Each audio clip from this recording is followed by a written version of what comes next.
چې دا یو وزیر لیونه سره دلته تاسو بلیدلای ان شاء الله دې رب ته نه ګټو اٹک پته نه ګټو او دا هم تر توایا چې غوړې د مخ قومي سملې شکړې وي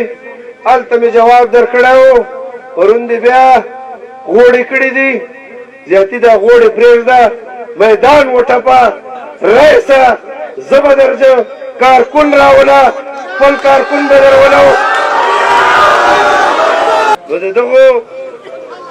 دغو غوړو نه نموږ دا غیرتمند کارکنان ډارېږي نموږ دا ذمه داران ډارېږي او انشاءالله چې دې ورته به د بیا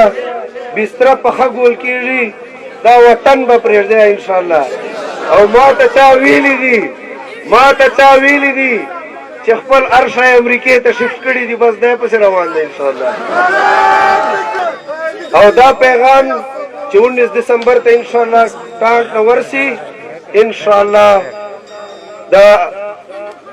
صوبایي حکومت او مرکزی حکومت به ورسره جي انشاءالله